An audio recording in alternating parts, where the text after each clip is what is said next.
we're looking at Ampere's circuit law. So to understand this, let me take up a scenario. So we have a land, we have a source, that is space wherein the water can gush out. Okay. And we have a sink that can pull the water. We want to regulate how much water the land has. So we have this setup. Now, question is, in this setup, how much water comes out and reaches this red line, right? How much water is there on this red line, provided we have this source and sink and all of that.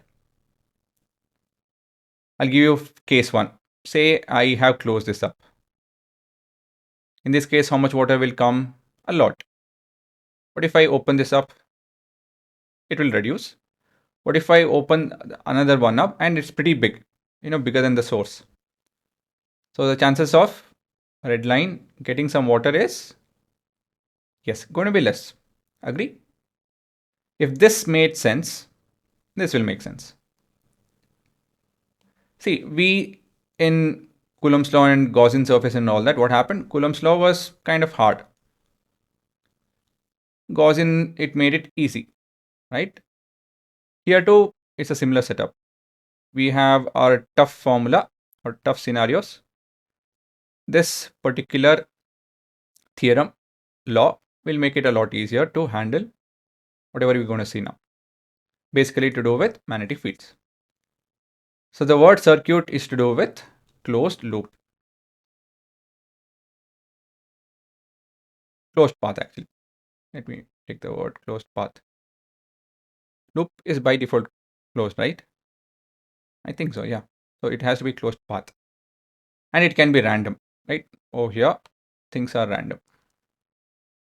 Random closed path. So this we need to keep in mind that it can be random. Of course, it can be circular also, a square, a trapezium, whatever you guys want. So basically, how does this theorem help? It helps in finding the magnetic field strength caused by a current or bunch of wire going through that space. Second thing is the strength of the magnetic field around a closed loop is directly related to the amount of electrical current flowing through the loop. Basically, what the theorem is, I've stated it over here. So basically, magnetic field in a closed loop is directly proportional to amount of electrical current flowing through the loop.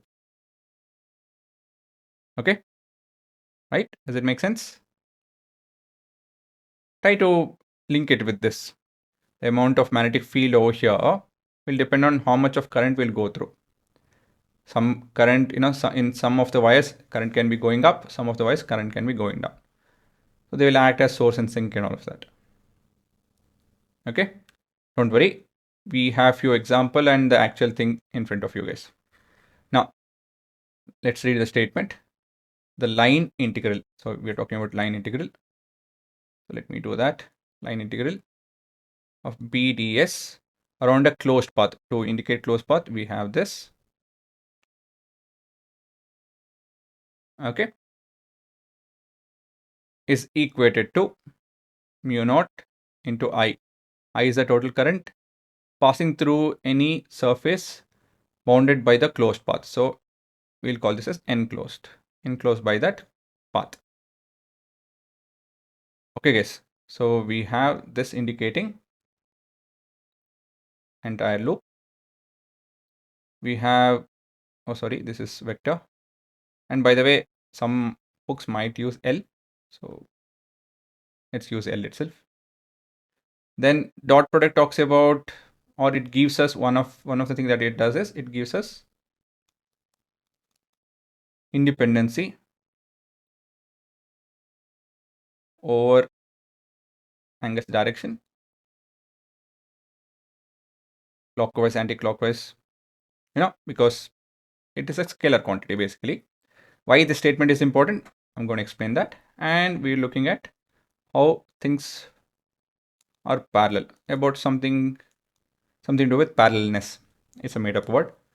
So how much of the P and DL are parallel. And this is equated to current enclosed by it. Let me take up an example. So say I have here I1, I2, I3, right? Going up, coming down. First case, I'll talk about this guys, right? So it has to be closed. What I drew was open. This is also open. This is also open. Kind of closed. Okay. This is to tell that it's behind. Let me do it over here, top view. Yeah. Oh no, we are taking up 2 now. Let me do 2. Better. Now, what this math tells is, if I take up a closed loop and if I take up a point, right? So you guys remember the DL part, anything to do with any loop and all that, it's always perpendicular, right? Or tangential. So that's your DL. At this point, what we have to do is we have to look at what's happening with the magnetic field. Again, it's not practical to do this, but this is what the theorem tells. We're just talking about that. So this is to do with your B, and that's your angle. So we have to take up the path, take up each point, find the dot product between them, add them up. Okay, guys. So basically, we have to walk around the entire path, answer the question of what is B dot DL in that place, and then add all. Okay. So this has to be done for the entire length. This has to be done for entire length. Okay. Now, when we do that, I'll get the LHS. So how do you figure out the RHS? Quite simple. I1 and I2. So basically, I understand how I get the LHS. And I just have to do the dot product at each point. RHS, in this case, it will be mu naught. Say I1 plus I2. Still not yet completed, but this is a fundamental idea. Now I'll take up the second example to make it a lot clear. There's one critical aspect that I have missed. Example 2. Now let's again consider the loop.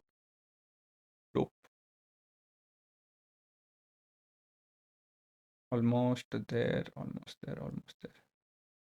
The loop looks right. Okay, guys. So here, in this case, do you think it would be B dl, which is equal to mu naught I1 plus I2 plus I3? Go back to our original idea, source sink and all of that. Right here, I3 will act like a sink, and this 2 will act like source.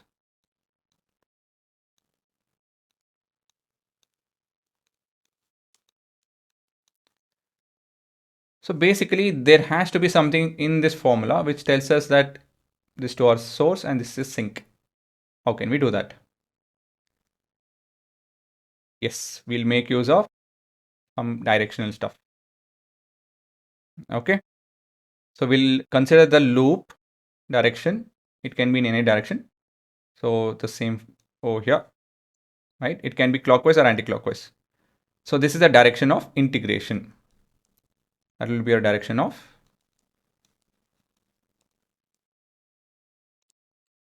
integration.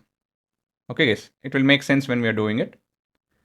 So once we choose that direction of integration, then we have to make use of, what is this? Take a guess. And by the way, this can be random. And that's why I've written this independent over angle's direction. Okay, this can be random. Then we have to make use of what is that we're looking at? We'll use right hand rule.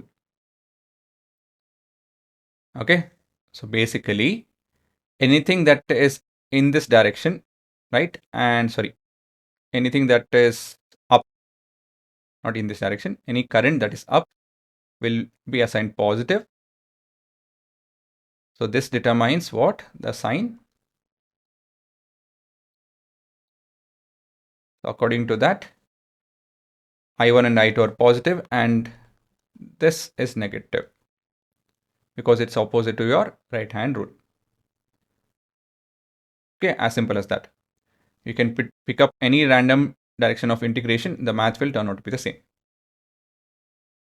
So here we have current going up, so it's in the same direction as our right hand rule.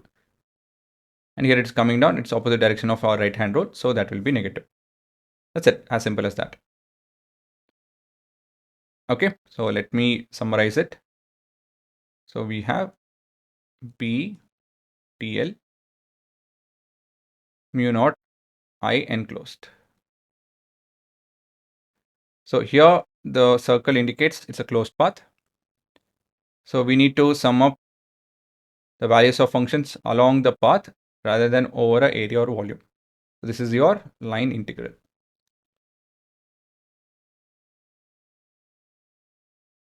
Then the dot product talks about the independency of angle. Dot product measures means you only consider the part of the magnetic field that points in the direction of your path. And finally, we have the current enclosed. This is the electrical current that's enclosed by the loop you're walking around. It can be positive or negative. It's determined by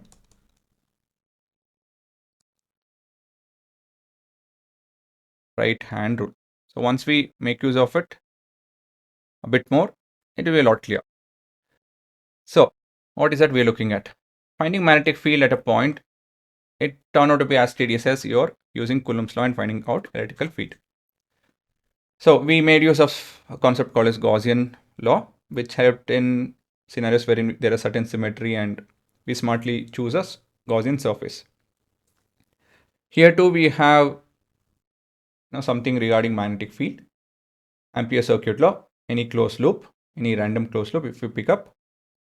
Looking at the source and the sink, we'll be able to figure out what is the magnetic field strength along the path, the total. Okay, now the formula is to do with line integral of an entire loop. So we have a closed integral, a dot product between the magnetic field and the length of the loop, that is equal to a constant times the charges or the current enclosed by it. The same fund of sink and source happens over here. Sink being going down, source being going up. Sorry, in our diagram, it looks like that, but it can be other way around out also. My bad. I was thinking of this example. The sink and the source idea is only to do with that to make sense of what the entire thing is about. Please don't get confused. So each point we have to pick up and figure out the dot product between B and DL. Of course, that's not convenient. We go with RHS, we solve the RHS, and then we come to finding the LHS. That's what we'll do. Okay, guys, that's the entire theorem. Usage is very simple, but I want you guys to get a feel of it. So the thing is the currents, how to indicate what is the source, what is the sink. It can be random. And it depends on how we make use of your right hand rule. So just pick up one direction, apply your right hand rule. In this case, we have to curl our fingers in the direction of the loop. The thumb will point in the direction of, that is whatever we are considering it as positive. And whatever supposed to be negative will be in opposite direction. Okay. And now it's time for you guys to pause and copy. When you will use it, it will make a lot more sense. For now, just copy this.